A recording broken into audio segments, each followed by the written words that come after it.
We are live in New York City at the 23rd Urban World Film Festival. I am Nancy Ruffin, and I am going to be talking to all of your Hollywood faves and checking out what are the new and upcoming movies for 2020. Stick around, we'll be right back.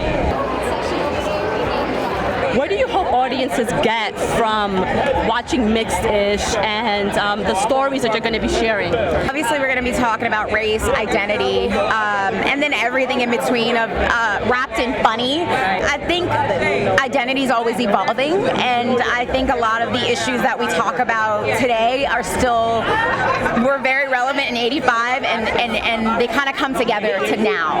So it's going to be interesting to go on that roller coaster, and there's kind of something for everybody, and every kind of voice is covered in Mixed-ish. So it's told through a funny prism, but we're tackling some cool issues. Tell me everything that happened. The first time I visited death row, I wasn't expecting to meet somebody the same age as me, from a neighborhood just like ours. Could have been me, Mama. Well, I grew up in a poor rural community. I started my education in a colored school, and lawyers came into our community and made it possible for me to go to the public schools. So I understood the power of the law to make radical changes in people's lives. And because I had the opportunity to get these skills, I wanted to use them for other people. We still have huge problems in this country. We have a criminal justice system that treats you better if you're rich and guilty than if you're poor and innocent. I play Anthony Ray Hinton, a man who was wrongfully accused of a murder in Alabama, and yeah, he was sentenced to death row for 30 years. 30 years of his life he had to spend in that box, you know, waiting for the date, you know, and it was a scary time. He had to lose his mother while he was in there. He is such a strong spirit, because at the end of the day, after all the trials that he had gone through, he was the one to kind of lift everybody within the jail, you know, within the prison, keeping morale high. And it takes a strong person to lose so much and to still be a light to others. Hearing him speak about his mother and how much he loved his mom, I love my mom to death, but to hear him speak, you know, I can tell what type of person. You can look in his eyes and see what type of person he is, and he's mad funny. You know, it's just the fact that he's able to keep his sense of humor after everything he's been through. When you bring up subject matter through the arts that, you know, affects people so, you know, so heavily, a lot of times people use the movies to escape. Yeah. But if you use your film and use your art to bring up a subject that people need to speak on, to bring it through the arts is a lighter way to do it. You know, you're not so overbearing, or people don't tune you out as much, because by watching it with their own eyes, they're able to get the message themselves, and they're able to reach where you want them to themselves. And so it's just to get people to speak on it, you know, to speak on this change that needs to happen, because the more people that are aware of it, the higher the possibility that change will happen. One of the strongest, you know, gifts that humans have is the ability to inspire others. You can do something that can affect somebody across the world that you've never met, you know, so it's meant to inspire more Bryan Stevensons. You know, Bryan Stevenson is a actual hero, somebody who's actually saving lives, and when you get more people to, you know, be aware of that, you have the chance to inspire, to light a flame that could, you know, stand the test of time. Absolutely. Well, thank you so much for your time. So tell me a little bit about the role that you play in Just Mercy. I play a character named Ralph Myers, who, as they'd say in the Bible, bears false witness, and in this case it's in a capital case, and so it puts a man on death row, and my character has to contend with that and maybe do the right thing if he has the courage. This movie is going to expose the frailties and deficiencies of our criminal justice system, particularly as it pertains to African Americans. The documentary is about our journeys, myself, April Walker, Dapper Dan, and Kirby from Pierre Moss, and the things that we faced along the way, our triumphs, our challenges, our creativity, our gifts, and how we were sort of unsung heroes to the culture, and we're now being celebrated, our stories are being told, and we're able to share what that experience has been like and what our process is. To be a part of anything that Lisa Cortez does, you already know it's going to be deep, it's going to be emotional, and it's going to be amazing. What was it like making the film? I mean, you really are a legend when it comes to fashion, especially in the hip-hop culture. What was that process, kind of reliving some of those iconic moments with the making of this film?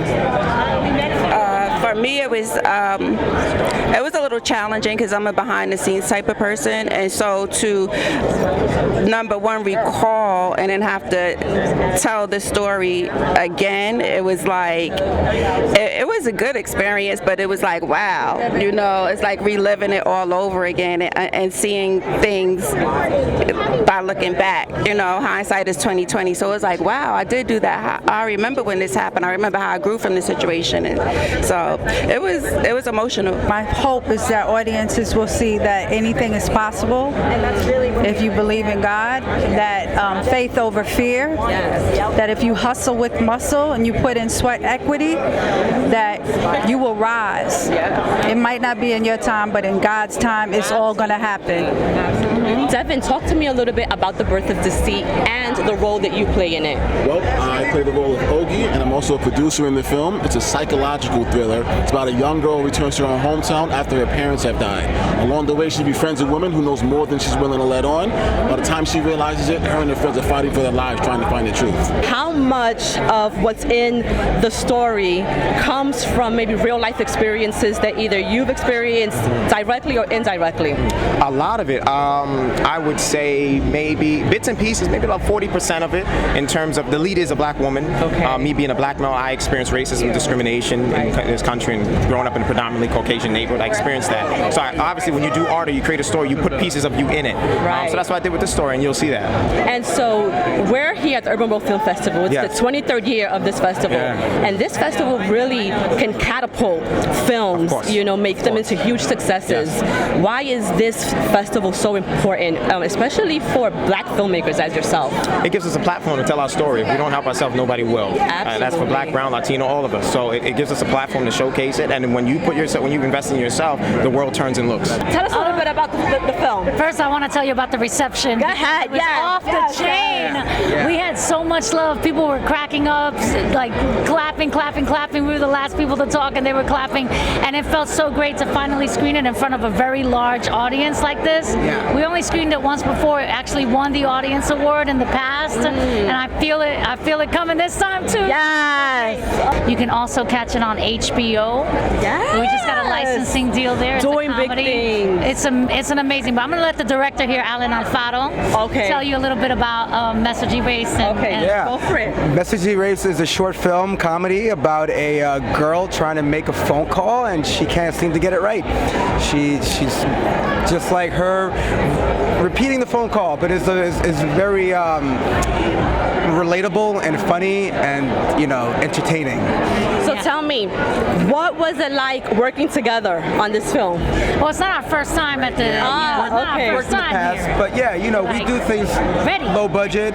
So like a lot of our stuff is kind of like shoestring budget kind of thing. So it's a lot of favors, a lot of weekends, unpaid kind of weekend sheets. Put up a lot of her time and money for me, and I'm forever grateful for her. And she keeps me in order, and and she lets me express my voice, but in a way that is organized, because ultimately that organization is what's going to create great content. A while ago, an art teacher said to me, why do we paint?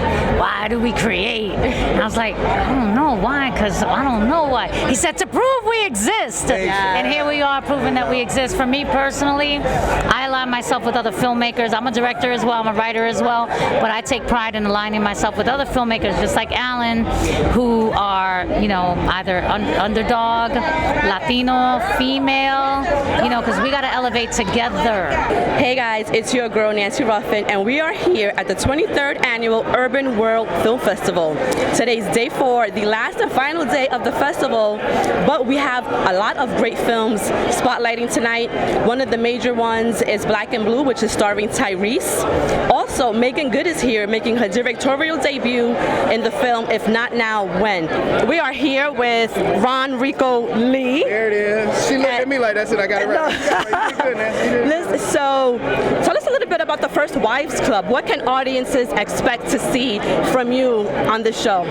For me, you know, it ain't about me. This is the First Wives Club. What I can tell you, you're going to see some beautiful women, very talented, very just, you know, Michelle Buteau and Jill Scott and Ron Michelle back there are just awesome. I just recently, the show was made available on BET Plus on the 19th, and I started streaming it, and I was streaming it this morning as I was eating breakfast. I was really just really in awe of how believable these women as a group. You know, my wife got me into Sex and the City many years ago. Same with Girlfriends, you know, and it was and I was on Girlfriends, but I never really watched the show till me and my wife got together, and it was one of them shows like Sex and the City where, you know, I really enjoyed it. And as a man, I learned so much just watching that show. And I think First Wives Club will do that on a real in-depth level with men as they tune in with their wives, their girlfriends. Maybe they're just trying to figure some things out. Check out First Wives Club. Tell us about your role in the First Wives Club. I play the character Khalil. Khalil's a music producer. Best friend to Hazel, played by Jill Scott. Hazel's kind of lost her way a little bit as far as her passion for the music, so Khalil helps her find her way to a passion, and through the music they wind up having a small romance. And what attracted you to this role in particular? Well, you know, the key word I say is cast. Right. I was cast in the role, and just being a working actor, anytime you get a chance to be creative, you want to take it on. And then once I found out women and Mark and RonReaco and Malik and all the guys that were in the film, you know, I wanted to be a part of that. This is Frankie Smith. Tell us a little bit about the film. The film follows Naomi Harris, who plays a rookie cop, and on her first day she witnesses corruption within her police force. So she tries to expose that corruption. I think the biggest thing is to also understand there are definitely good cops and there are bad cops. I don't want to be a part of, you know, generalizing an entire police force, because there are some people that literally wake up to protect their communities. And people have to understand, you know, cops are humans just like anyone else. They could be either good or bad. I hope this sheds a light and lets people know not every cop is bad. And when there is that corruption, we should, you know, make a stand to expose that, to get the people that should not be policing our streets off of our streets. We out here. Oh, y'all better stop. Y'all ain't taking pictures, right? Stop playing. Come on, man. You better tag yourself right now.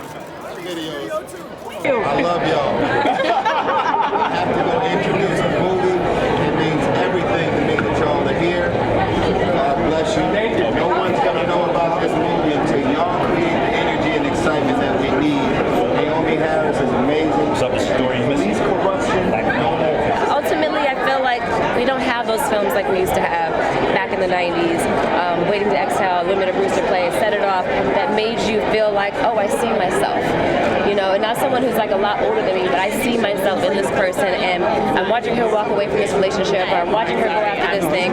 Oh, so I can do anything I want. Or if this relationship isn't right, I should leave. And so to be able to do a drama and to deal with very specific things that women deal with, like infertility, or do I want to be a mother even though everyone says I should, or what happens when the love of your life, you know, is cheating on you or dealing with alcoholism, or what happens when you're dealing with drug addiction, you have a 15-year-old. These things are touched upon, but they're never fully explored, and this film really explores that, so I'm super proud of it. So we should watch this. You should watch this. We screened the film in Anonymous Love. Ah, okay. Yeah. It's a romantic comedy. It's a short film about a man in his mid-20s and a woman in her mid-40s, and then navigating a casual relationship. So he's the one who actually wants to date her serious, like for real, and she just wants to keep it casual. She just wants friends with benefits. Yeah. There's nothing wrong with that. Yeah. You know, I mean, I think that's an interesting story to tell, right? Because we're flipping the script in a sense, where we usually see, you know, the older men with the younger girls, and in this case, you know, it's the other way around. So how is it playing that dynamic? Well, for me, it was a little bit of a challenge, but I think it was great because as a grown-ass woman, excuse me, can I say that? Yeah, you can say we grown, girl. We are grown. As a grown-ass woman, I tend to date people older, and so hearing that, and I know people who do, women who date men who are younger. I actually have a good friend who just married a man who's maybe 10, 11 years younger than she is.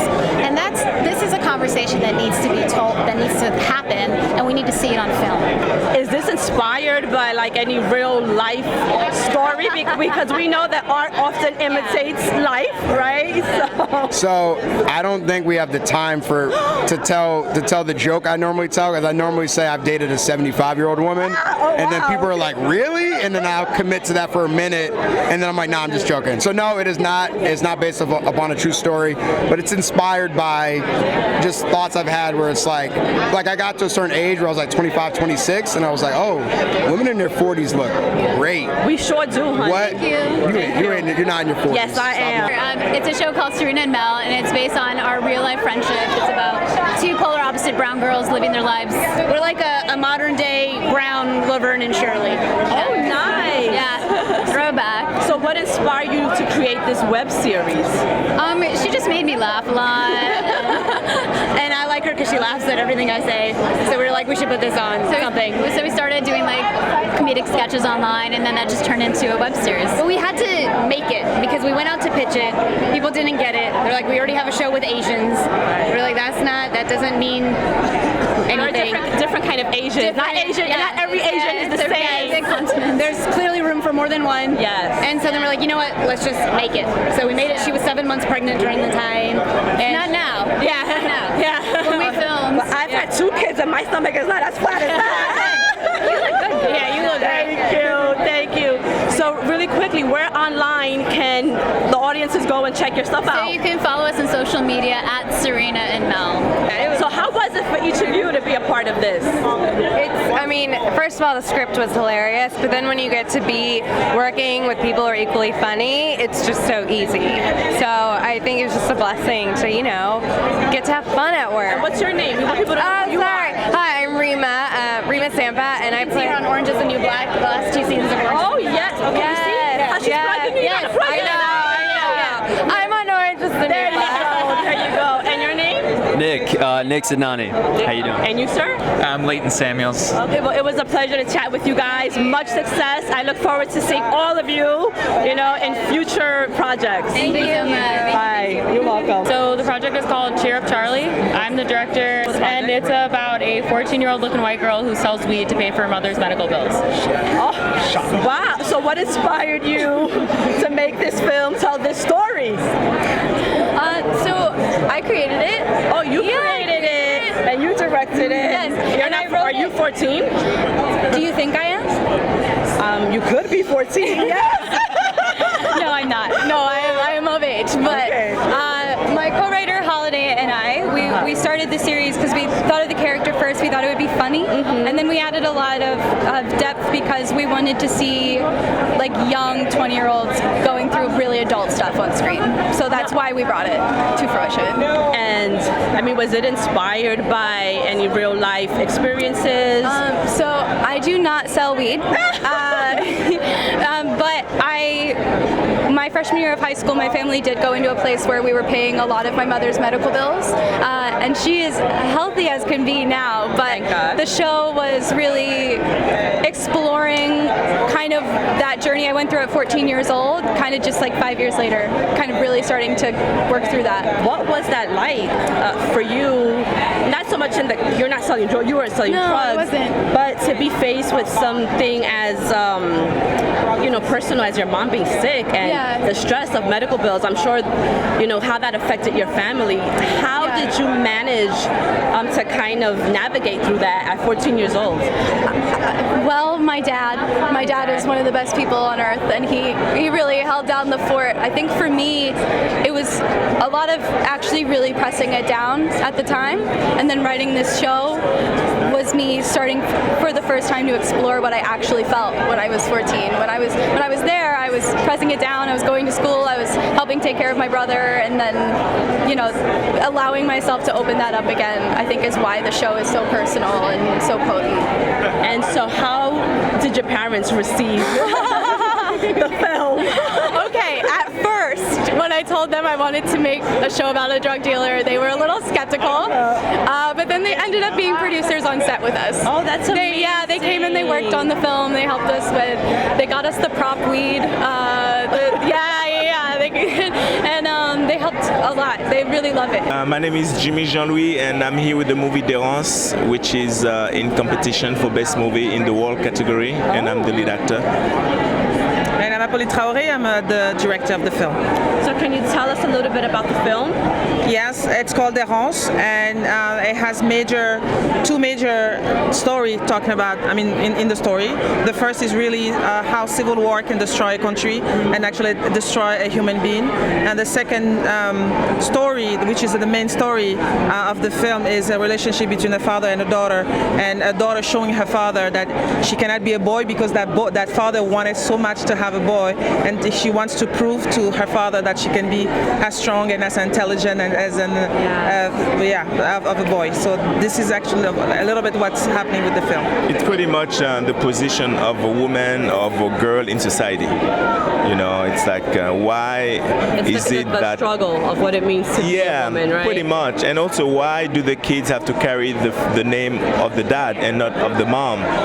Who dictated that? And what does it mean for the kids? What does it mean for a woman? Yes. You know, not to be able to carry her own legacy. So you know, we tackle this kind of subject matters, and essentially it's also a drama, you know, and it's a big movie, but we center it within the life of a family.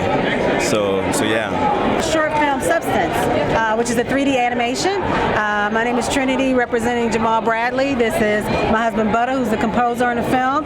My son Zion, who is our future animator. He tells me, but I'm animating now, so that's why he's walking this red carpet. He's learning. He's ready. Yeah, yes. he is an animator. Yeah. So tell us a little bit about the film.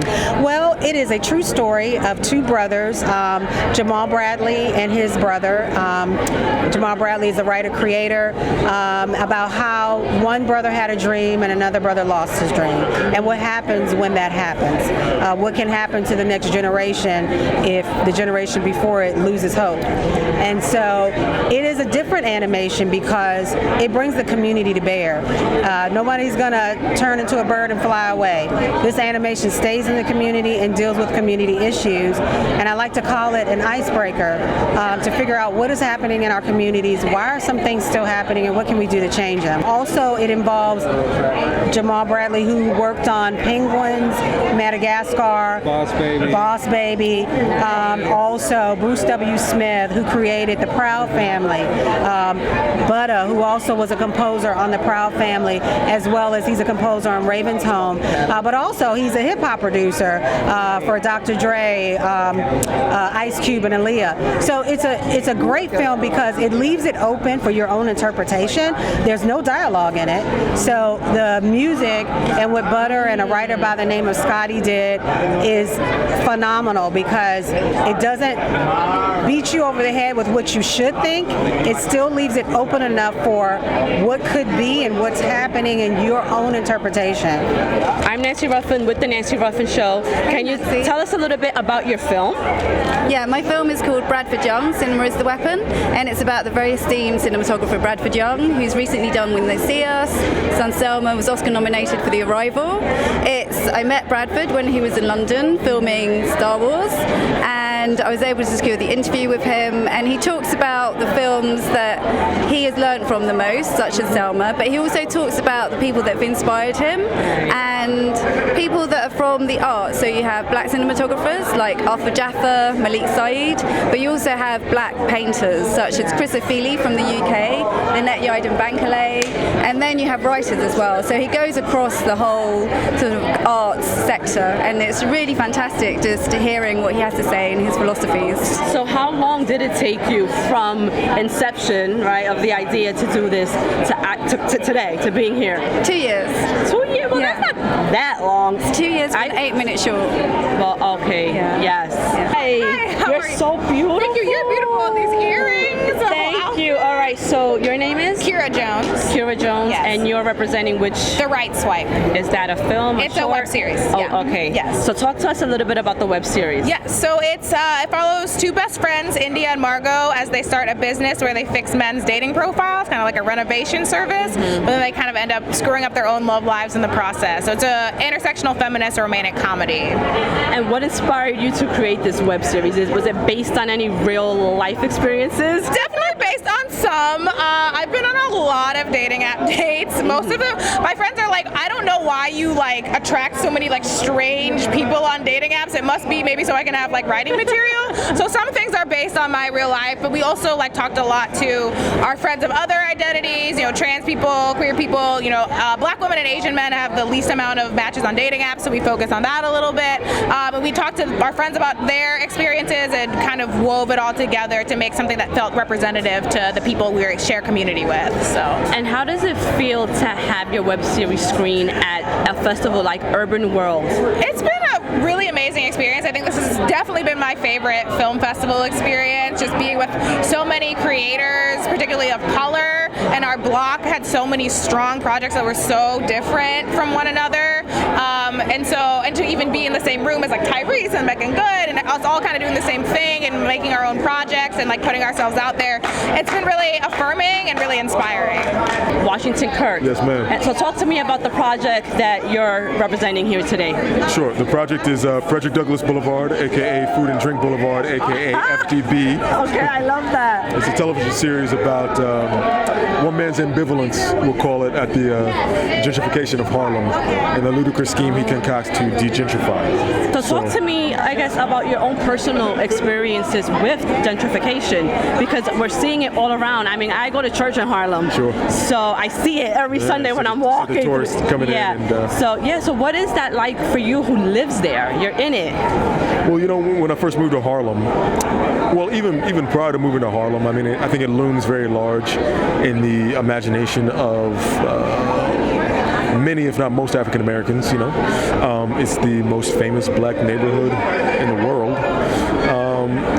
And when I first moved here, I got to say, it was shocking, but also refreshing. I would walk around for blocks and blocks and blocks and be surrounded by my people, and I would not see a white face, and that was new to me. This kid that grew up in a predominantly white suburb in Northern Virginia, you know what I mean? And let's just say it's no longer that. Yeah. You know, it's no longer that. My name is Eli Jacobs Fantausi. I'm the director producer of Bacoso. This is about Afrobeats, right? Yes. Okay. Yes, because let me tell you, I'm Puerto Rican, so. Yes. Okay. So talk to me about this film. I think, first place, this film is about make justice with the history. Come closer. Make use about the history of the culture of Cuba. Part of the history of Cuba that is not tell still.